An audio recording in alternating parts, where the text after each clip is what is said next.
Last 4 picks, round 19, round 20, Scott Fishbowl, Hormel Division. For those just tuning in, happy Monday. Drafting my entire team based on the WoRP tool. You can find the WoRP tool at southharmonff.com/WoRP. Thus far, here's what I have through 18 rounds. With 4 picks left, 3 quarterbacks, Josh Allen, Daniel Jones, Geno Smith. Anyone that's tuned in has already seen my faux pas drafting Josh Allen and Daniel Jones. Didn't realize they had the same bye week, so I had to take a third a little earlier than expected. That's fine. We've adjusted. 8 running backs, Tank Bigsby, Chase Brown, Damian Harris, Rashad Penny, Damian Pierce, Ramondre Stevenson, Kenneth Walker, Jalen Warren. 4 receivers, just took my final 5th receiver, KJ Osborne, Drake London, Brandon Ayuk, Michael Pittman, Jackson Smith, and Jigba.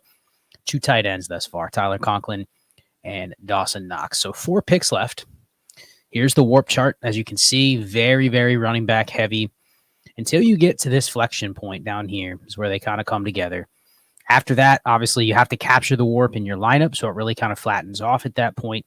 Quarterback scoring, yes, it's super flex, but there's a reason that I tried to draft all my quarterbacks somewhere within this range or higher. When you're down here, when you're just starting backup level or replacement level quarterbacks, you're really just putting in a placeholder where the scoring doesn't warrant that you necessarily need that. And then finally, the tight ends. Yeah, we hear a lot about the tight end scoring. It can give you some decent WoRP in here. It can be flexed in certain situations, but for the most part, I think the tight end scoring has been a little bit overstated. Now, obviously, if you can capture one of these guys, I can understand where if you were to take those early, you do capture probably the biggest relative WoRP advantage. But I'm just not over my skis on the tight ends like a lot of people are. So I wanted to get enough based on the roster construction optimals, which is shown right here. 3 to 4 quarterbacks. And the way that you read these in a lineup league is essentially you're going to find this droppable number as basically being what your quote unquote like flexible spots are going to be, but you have to convert those into obviously one of the 4 positions. Haven't really considered a kicker. I may look into that before the last 2 picks. But for purposes of this, 3 to 4 quarterbacks, I'm already at 3. 2 to 3 tight ends, probably going to take my 3rd tight end here. 5.5 receivers. I haven't really thought about taking a 6th, to be honest with you. I've kind of settled on 5. Maybe I find a 6th that I want. I'm going to have to do a little research on those final 2 picks because I think there's a wild card potential there. But my point is I'm already there at 3 quarterbacks. I probably don't take a 4th. Not right now. I invested my first 3 picks. You can use this as a sliding scale and basically say I've already got 3. I've got 3 high-end ones. I don't need a 4th. Maybe I look to add to a 4th. Because I probably want to get around this as I get closer to the end of the season, but I don't need to add it right now. With the running backs, yes, it's 4.67, but for the most part, I took the droppable number and said I pretty much want to start an extra running back in every flex spot that I can, which means I want to roster much more than the 4.67. So I've essentially taken these 2 numbers, added them together, and I come with somewhere between 10 and 11. So we're probably going to end up settling on 11. So 3 quarterbacks, 11 running backs. Obviously, the 5 receivers that I already have, and then 3 tight ends. So I think that's optimal in terms of construction. Now, one thing with WoRP is it doesn't tell you where to take those. It tells me where I want to ultimately get, and it tells me once I get past a certain range of starters, what do I probably want to have the most of in terms of positional value. It's probably running back for the simple reason that I'm going to know when to play a lot of the running backs that are in this range. That's obviously the biggest downfall of picking receivers past years. It's really hard to determine which ones to put in your lineup. So you either have to go slim and say, I have no choice but to start a couple of those guys. That was the debate I had with Gabriel Davis because I could stack him with Josh Allen. And that was one of the reasons I took KJ Osborne. I feel like he is one of the receivers that is in an offense that's going to throw a lot with a high neutral pass rate. And if I have to play him, I just play him. I think that's the biggest thing. When you have guys like KJ Osborne or guys like Josh Palmer last year, you look in a lineup league and you're like, their WoRP was low in the lineup league. And the reason was because across the entire season, those guys were pretty hit or miss in terms of when they produced. But if you put yourself in a situation where you go, okay, for the most part, when I'm going to play him, I'm just going to play him and I'm not trying to decide between a bunch of players, there's probably a better chance that you know when you're wanting to start one of those guys. So I think that's the biggest reason to kind of go a little slim at receiver at this range, because ultimately, if you look at the WoRP numbers, once you get down to this range at receivers, they're replaceable off waivers. Now, it may not be the first option because there are people that are holding extras on their bench, But I think what you start to notice is people start to have needs at quarterback. They have needs at tight end. They want to pick up extra running backs. What do they sacrifice? They sacrifice their wide receiver 8, their wide receiver 7. So there should be a little more viability of wide receivers on waivers as we get further into the season. Now, it doesn't mean the ones that you necessarily want will be like that, but I just think there is going to be more replacement level receivers on waivers where it's going to be a fight to get the quarterbacks. It's probably going to be a fight to get the running backs. And if there's a good tight end that emerges, like a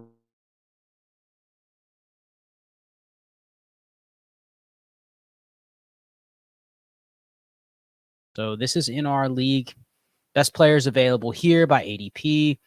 Will Levis, bunch of receivers. So you can see quarterbacks. Really nothing at quarterback right now that I consider drafting. A lot of these guys are going to go on waivers. A couple of them could have a shot to start early. Gardner Minshew, Taylor Heineke. Just depends. A couple of those guys are going to be out there. They're not going to get drafted. They probably would get picked up. But if someone else wants to draft those guys, which I'm guessing some of these will get picked in the next 4 rounds or next 3 rounds, someone wants to take them, that's fine. But I'm not really looking to add a quarterback at this point. Running backs. Best running backs available. Not much different than when I picked last time. I think only like 3 running backs have come off the board. 4 running backs have come off the board since I picked again. More than I expected. But we'll come back to that in just a second. Receivers, honestly, like I already said, I haven't really considered taking a 6th receiver. Nobody stands out on this list as somebody that I have to have. In fact, the fact that I can look and say, okay, there's probably 15 guys I'd be willing to take, but none of them really just stand out that I have to have them, lends me to believe I'm not going to take one. I mean, you have a guy like Josh Palmer who's going to sit out there on waivers. I mean, Josh Palmer had over 70 catches last year. Now, I understand they drafted Quentin Johnston, and I understand that people are going, well, he's the 4th or 5th option on the offense outside of Austin Eckler, which will push him down even further. But still, that's a guy that's essentially just going to sit there on waivers, yet somebody's going to come in and draft Josh Downs, or they're going to draft Isaiah Hodgins. Is there really a difference? So that's why I just look at receiver. It's not really worth taking. So we're down to tight end. We're down to running back. I had 3 considerations before I picked again last time when I'm thinking about tight ends I want. One was Jake Ferguson. He's still sitting there. The other one was Cade Otton. He's still sitting there. The other one was Hunter Henry. He just went. So I was eyeing those 3 and just trying to figure out which direction do I want to go. And at this point, I'll kind of give a shout out to Andrew Cooper. He talks about this all the time with tight ends. If you're breaking a tie, you probably want to go with the guy that's has a chance to be the higher in the pecking order in the offense. And I think between Cade Otton and Jake Ferguson, it's probably Cade Otton. Now, quarterback efficiency is going to be lower with Cade Otton versus Jake Ferguson. But I think at this point, probably for me, given that my other 2 tight ends are Dawson Knox and Tyler Conklin, not that they're all the same, but I think there's going to be circumstances where I go, I just need somebody that has a chance to play that specific week, and I know what their role is going to be.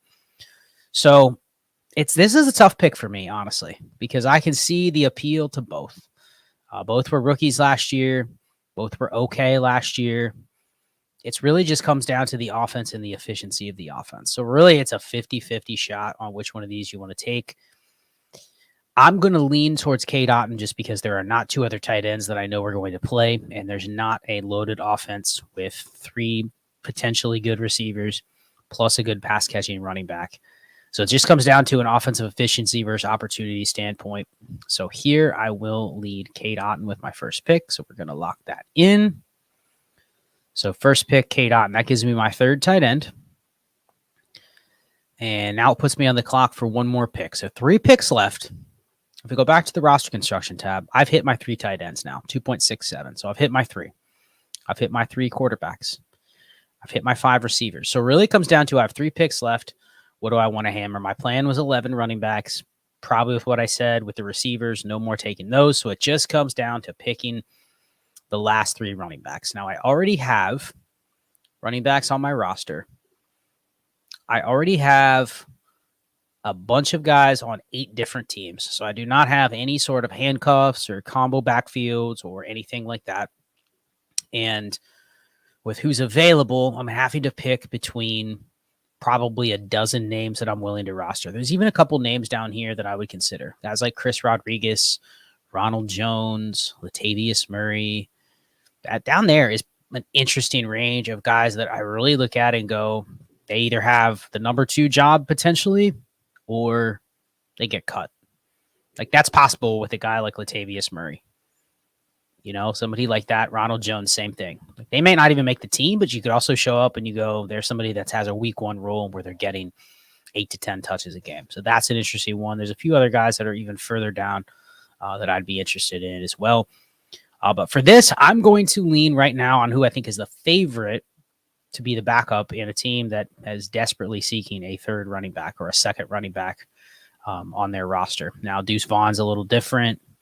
Ronald Jones, Rico Dowdle are still there to compete. But I think for now, Dallas is going to give Malik Davis a chance to be the guy who's getting 25%, 30% of the touches a game. Now, I don't love Malik Davis as a prospect. He wasn't a good prospect. So it's not like you're sitting here going, okay, this guy's shown it and he's ready to go. But there's a history.